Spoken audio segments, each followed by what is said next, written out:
हरे कृष्णा।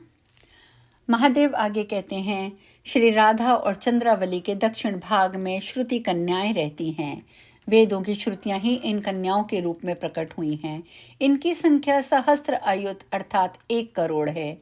इनकी मनोरम आकृति संसार को मोहित करने वाली है। इनके हृदय में केवल श्री कृष्ण की लालसा है। ये नाना प्रकार के मधुर स्वर और आलाप आदि के द्वारा त्रिभुवन को मुग्ध करने की शक्ति रखती हैं तथा प्रेम से विहल होकर श्री कृष्ण के गूढ़ रहस्यों का गान किया करती हैं। इसी प्रकार श्री राधा आदि के वाम भाग में दिव्य वेशधारिणी देव कन्याएं रहती हैं, जो रसातिरेक के कारण अत्यंत उज्जवल प्रतीत होती हैं। वे भांति भांति की प्रणय चातुरी में निपुण तथा दिव्य भाव से परिपूर्ण हैं। उनका सौंदर्य चरम सीमा को पहुंचा हुआ है। वे कटाक्ष पूर्ण चितवन के कारण अत्यंत मनोहर जान पड़ती हैं। उनके मन में श्री कृष्ण के प्रति तनिक भी संकोच नहीं है। उनके अंगों का स्पर्श प्राप्त करने के लिए सदा उत्कंठित रहती हैं। उनका हृदय निरंतर श्री कृष्ण के ही चितवन में मग्न रहता है। वे भगवान की ओर मंद मंद मुस्काती हुई तिरछी चितवन से निहारा करती हैं। तदंतर मंदिर के बाहर गोपीगण स्थित होते हैं। वे भगवान के प्रिय सखा हैं। वे सबके वेश, अवस्था, बल, पौरुष, गुण, कर्म, वस्त्राभूषण आदि सब एक समान हैं।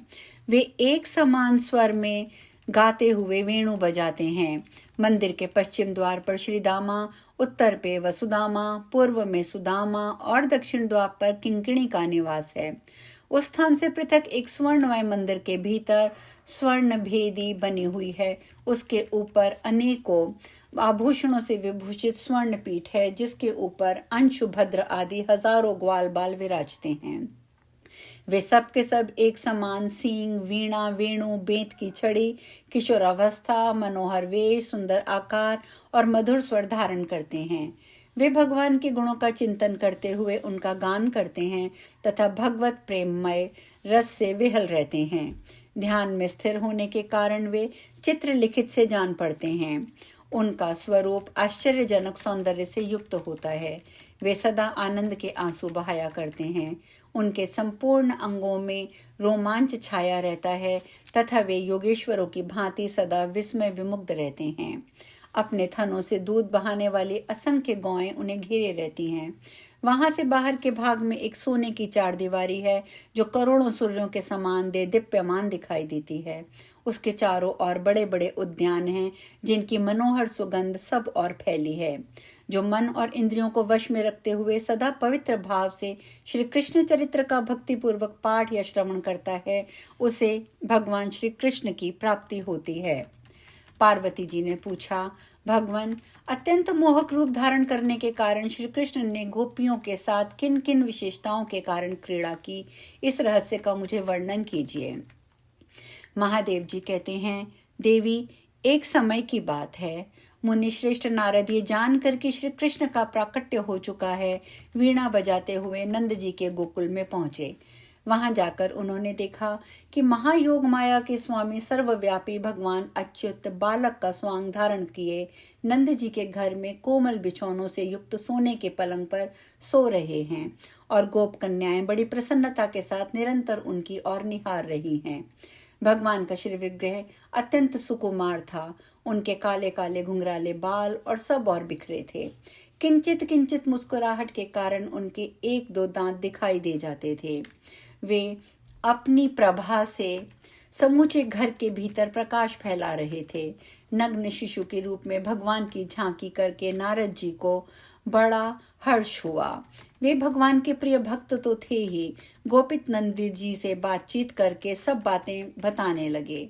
नंदराय जी, भगवान के भक्तों का जीवन अत्यंत दुर्लभ होता है।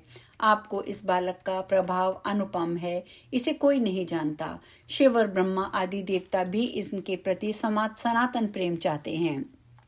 इस बालक का चरित्र सबको हर्ष प्रदान करने वाला है। भगवत पुरुष इस बालक की लीलाओं का श्रवण, गायन और अभिनंदन करते हैं। आपके पुत्र का प्रभाव अचिंत्य है। जिसका उसके प्रति हार्दिक प्रेम होगा, वे संसार समुद्र से तर जाएंगे। उन्हें इस जगत की कोई बाधा नहीं सताएगी। अतः नंद जी, आप भी इस बालक के प्रति निरंतर अनन्य भाव से प्रेम कीजिए। यों कहकर मुनि श्रेष्ठ नारद जी नंद जी के घर से निकले। नंद जी ने भी भगवत बुद्धि से उनका पूजन किया और प्रणाम करके उन्हें विदा किया। तदंतर वे महाभागवत मुनि मन ही मन सोचने लगे, जब भगवान का अवतार हो चुका है तो उनकी प्रियतमा भगवती भी अवश्य अवतीर्ण हुई होंगी। वे भगवान की क्रीड़ा के लिए गोपी रूप धारण करने के निश्चय से प्रकट हुई होंगी, इसमें तनिक भी संदेह नहीं है। इसीलिए अब मैं व्रजवासियों के घर घर घूमकर उनका पता लगाऊंगा। ऐसा विचार करके मुनिवर नारद जी व्रजवासियों के घरों में अतिथि रूप से जाने और उनके द्वारा विष्णु बुद्धि से पूजित होने लगे। नंद कुमार श्री कृष्ण ने समस्त गोप गोपियों का प्रगाढ़ प्रेम देखकर नारद जी ने उन्हें मन ही मन प्रणाम किया। तदंतर बुद्धिमान नारद जी किसी श्रेष्ठ गोपी के विशाल भवन में गए। वह नंद के सखा महात्मा भानु का घर था। वहां जाने पर भानु ने नारद जी का विधिवत सत्कार किया। तत्पश्चात महामना नारद जी ने पूछा, साधो, तुम अपनी धर्मनिष्ठता के लिए इस भूमंडल पर विख्यात हो। बताओ, क्या तुम्हें कोई योग्य पुत्र अथवा उत्तम लक्षणों वाली कन्या है? मुनि के ऐसा कहने पर भानु ने अपने पुत्र को लाकर दिखाया। उसे देखकर नारद जी ने कहा, तुम्हारा ये पुत्र बलराम और श्री कृष्ण का श्रेष्ठ सखा होगा तथा आलस्य रहित होकर सदा इन दोनों के साथ विहार करेगा। भानु ने कहा, मुनिवर, मेरी एक पुत्री भी है जो इस बालक की छोटी बहन है, कृपया उस पर भी दृष्टिपात कीजिए। यह सुनकर नारद जी के मन में बड़ा कौतूहल हुआ। उन्होंने घर के भीतर प्रवेश करके देखा, भानु की कन्या धरती पर लौट रही है। नारद जी ने उसे अपनी गोद में उठा लिया। उस समय उनका चित्त अत्यंत स्नेह के कारण विहल हो उठा। महामुनि नारद भगवत प्रेम के साक्षात स्वरूप हैं। बाल स्वरूप श्री कृष्ण को देखकर उनकी जो अवस्था हुई थी वही इस कन्या को देखकर भी हुई। उनका मन मुग्ध हो गया। वे एकमात्र रस के आश्रयभूत परम आनंद के समुद्र में डूब गए। 4 घड़ी तक नारद जी पत्थर की भांति निश्चेष्ट बैठे रहे। उसके बाद उन्हें चेत हुआ। फिर मुनीश्वर ने धीरे धीरे अपने दोनों नेत्र खोले और महान आश्चर्य में मग्न होकर वे चुपचाप स्थित हो गए। तत्पश्चात में महाबुद्धिमान महर्षि मन ही मन इस प्रकार सोचने लगे, मैं सदा स्वच्छंद विचरने वाला हूँ। मैंने सभी लोकों में भ्रमण किया है, परंतु रूप में इस बालिका की समानता करने वाली कोई स्त्री नहीं देखी। महामाया स्वरूपिणी गिरी राजकुमारी भगवती उमा को भी देखा है, किंतु वे भी इस बालिका की शोभा को कदापि नहीं पा सकती। लक्ष्मी, सरस्वती, कांति तथा विद्या आदि सुंदर स्त्रियों को भी कभी इसके सौंदर्य की छाया का भी स्पर्श करते नहीं दिखाई देती। अतः मुझ में इसके तत्व को समझने की किसी प्रकार शक्ति नहीं है। ये भगवान की प्रियतमा है, इसे प्रायः दूसरे लोग भी नहीं जानते।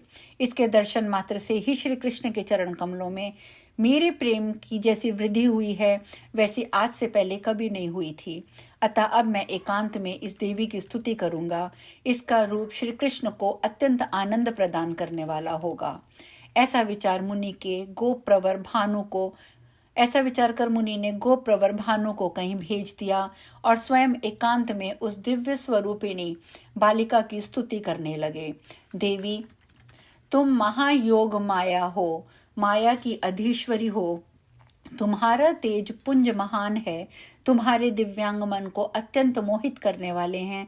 तुम महान माधुर्य की वर्षा करने वाली हो। तुम्हारा हृदय अत्यंत अद्भुत रसायनुभूति जनित आनंद से शिथिल रहता है। मेरा कोई महान सौभाग्य था जिससे तुम मेरे नेत्रों के समक्ष प्रकट हुई हो। देवी, तुम्हारी दृष्टि सदा आंतरिक सुख में निमग्न दिखाई देती है। तुम भीतर ही भीतर किसी महान आनंद से परितृप्त जान पड़ती हो। तुम्हारा ये प्रसन्न, मधुर एवं शांत मुखमंडल तुम्हारे अंतःकरण में किसी परम आश्चर्यमय आनंद के उद्वेग की सूचना दे रहा है। सृष्टि, स्थिति और संहार तुम्हारे ही स्वरूप हैं। तुम ही इसका स्वद अधिष्ठान हो। तुम्हें विशुद्ध सत्वमयी हो, तुम ही परम विद्या स्वरूपिणी उत्तम शक्ति हो। तुम्हारा वैभव आश्चर्यमय है। ब्रह्मा और रुद्र आदि के लिए भी तुम्हारे तत्व का बोध होना कठिन है। बड़े बड़े योगेश्वरों के ध्यान में भी तुम कभी नहीं आती। तुम ही सबकी आधीश्वरी हो। इच्छा शक्ति, ज्ञान शक्ति, क्रिया शक्ति, ये सब तुम्हारे अंश मात्र हैं। ऐसी ही मेरी धारणा है, मेरी बुद्धि यही बात कहती है। माया के बालक रूप धारण करने वाले परमेश्वर महाविष्णु की जो महामाई अचिंत विभूतियां हैं, वे सब तुम्हारी अंशभूता हैं। तुम आनंद स्वरूपिणी शक्ति सबकी ईश्वरी हो, इसमें तनिक भी संदेह की बात नहीं है। निश्चय ही भगवान श्री कृष्ण वृंदावन में तुम्हारे साथ क्रीड़ा करते हैं। कुमारावस्था में भी तुम अपने रूप से विश्व को मोहित करने की शक्ति रखते हो। तुम्हारा जो स्वरूप भगवान श्री कृष्ण को परम प्रिय है, मैं उसका दर्शन करना चाहता हूँ। महेश्वरी, मैं तुम्हारी शरण में आया हूँ, तुम्हारे चरणों में पड़ा हूँ। मुझ पर दया करके इस समय अपना वह मनोहर रूप प्रकट करो, जिसे देखकर नंद नंदन श्री कृष्ण भी मोहित हो जाएंगे। और यूं कहकर देवर्षि नारद जी श्री कृष्ण का ध्यान करते हुए इस प्रकार उनके गुणों का गान करने लगे। भक्तों के चित्त चुराने वाले श्री कृष्ण तुम्हारी जय हो। वृंदावन के प्रेमी गोविंद तुम्हारी जय हो। बाकी भौहों के कारण अत्यंत सुंदर वंशी बजाने में व्यग्र मोर पंख का मुकुट धारण करने वाले गोपी मोहन तुम्हारी जय हो, जय हो। अपने श्री अंगों में कुमकुम लगाकर रत्नमय आभूषण धारण करने वाले नंद नंदन तुम्हारी जय हो, जय हो। अपने किशोर स्वरूप से प्रेमी जनों का मन मोहने वाले अधीश्वर तुम्हारी जय हो। हे जगदीश्वर, वह दिन कब आएगा जब मैं तुम्हारी ही कृपा से तुम्हें अभिनव तरुणावस्था के कारण अंग अंग में मनोहरण शोभा धारण करने वाली इस दिव्य रूपा बालिका के साथ देखूंगा। आज हम कथा में अब यहीं विश्राम लेंगे। शेष कल। हरे कृष्णा।